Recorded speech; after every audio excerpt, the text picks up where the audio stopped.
어머니, 이제 저희끼리 살고 싶어요. 이 집에서 나가주셔야 할 것 같아요. 차갑고 앙칼진 며느리의 그 말에 저는 너무 기막힌 얼굴로 내 아들을 바라봤습니다. 아들이 조용히 말했습니다. 엄마, 제가 어머니 계실 곳 알아봐 놨어요. 시골이라 공기도 좋고 살기도 좋다고 하더라고요.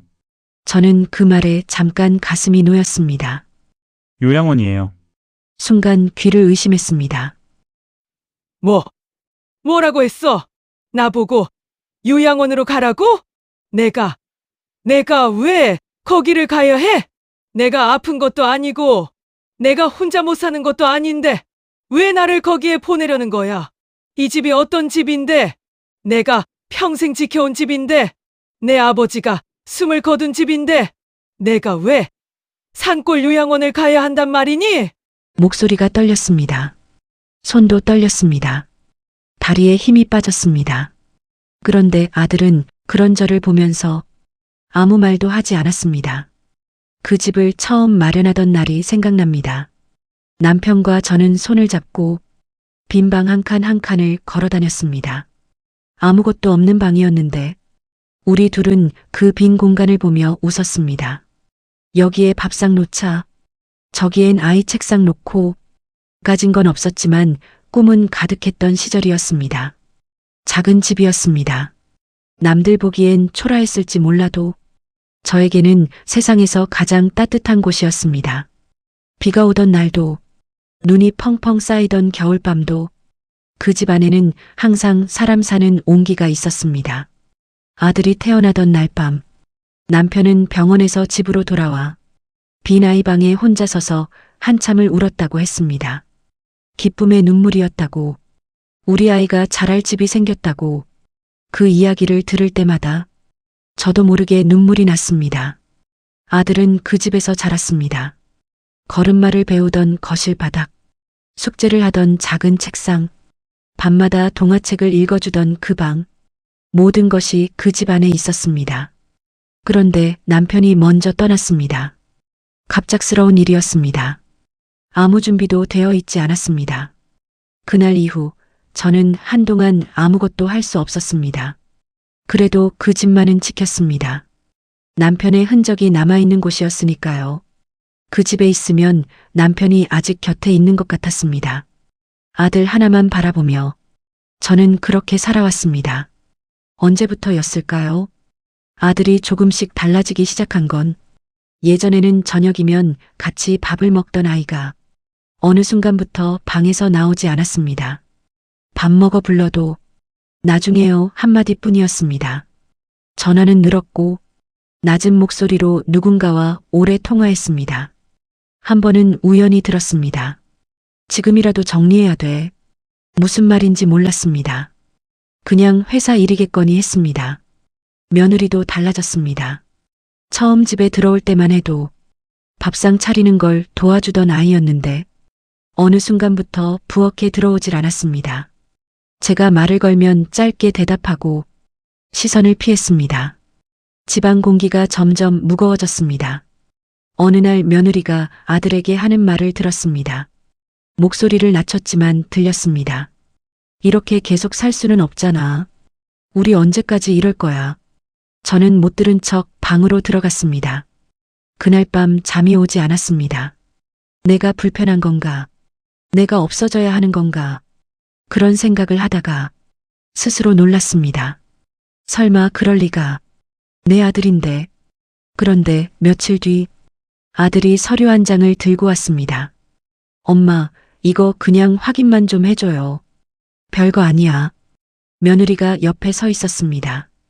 웃고 있었습니다. 저는 안경도 제대로 쓰지 않고 아들이 가리키는 곳에 도장을 찍었습니다. 아들이니까, 믿었으니까. 그게 전부였습니다. 며칠 뒤 아들이 다시 왔습니다. 이번엔 며느리와 함께였습니다. 둘 다 표정이 굳어 있었습니다. 아들이 서류를 내밀었습니다. 등기부 등본이었습니다. 제 이름이 없었습니다. 아들아, 이게 무슨... 아들은 말을 잘랐습니다. 엄마, 사실은요.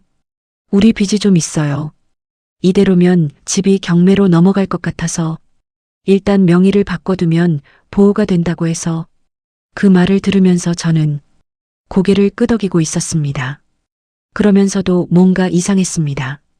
그럼 나중에 다시 내 이름으로 돌려주는 거지? 아들은 대답하지 않았습니다.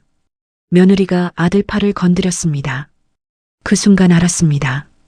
돌려줄 생각이 없구나. 처음부터 없었구나. 그날 저녁이었습니다. 아들은 밥도 먹지 않고 거실에 앉아 있었습니다. 며느리가 그 옆에 팔짱을 끼고 서 있었습니다. 엄마, 드릴 말씀이 있어요. 아들이 먼저 말을 꺼냈습니다.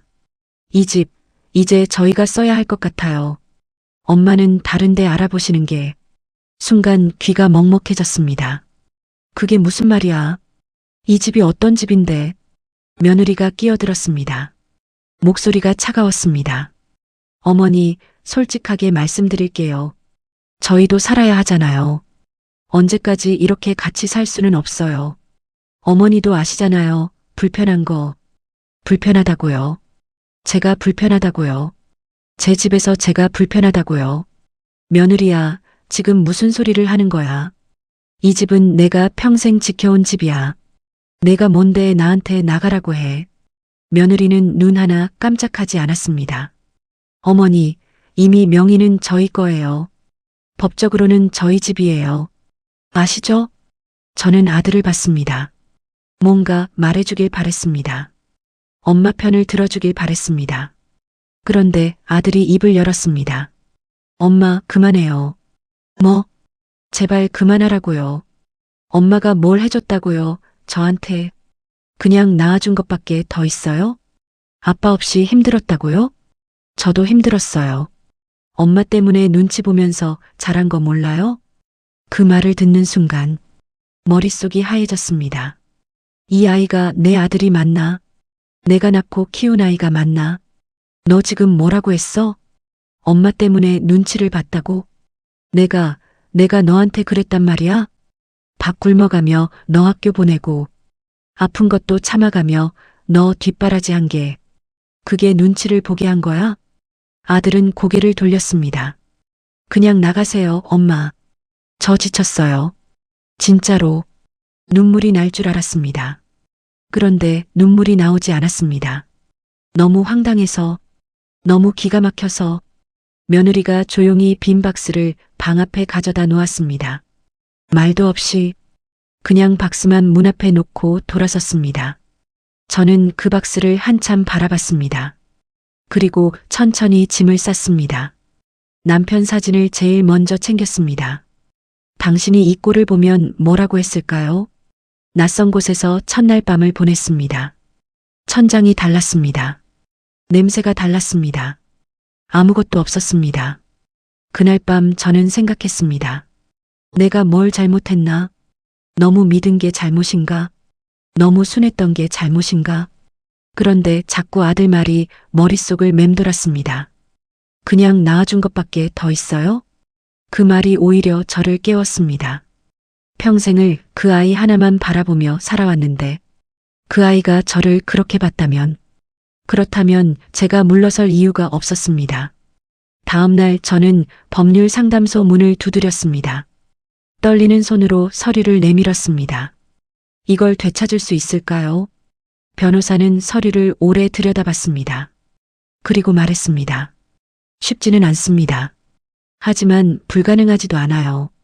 강박에 의한 서명이라는 걸 입증하면 충분히 가능성이 있어요. 그 말 한마디가 제 등을 곧게 세워줬습니다. 아들이 집을 가져갔습니다. 며느리가 저를 내쫓았습니다. 하지만 저는 아직 끝나지 않았습니다. 여러분, 내 집에서 쫓겨난 어머니가 다시 그 집을 찾으러 갑니다. 가장 믿었던 아들에게 배신당하고 빈 박스를 건네받은 그 어머니가 법 앞에 당당히 섰습니다. 과연 이 어머니는 20년을 지켜온 집을 되찾을 수 있을까요? 그리고 아들은 끝까지 엄마를 외면할 수 있을까요? 2부에서 계속됩니다. 혹시 여러분 주변에도 이런 일을 겪으신 분이 계신가요? 댓글로 함께 이야기 나눠요. 여러분의 한마디가 누군가에게 큰 힘이 됩니다. 여러분의 좋아요와 구독은 제게 큰 힘이 됩니다.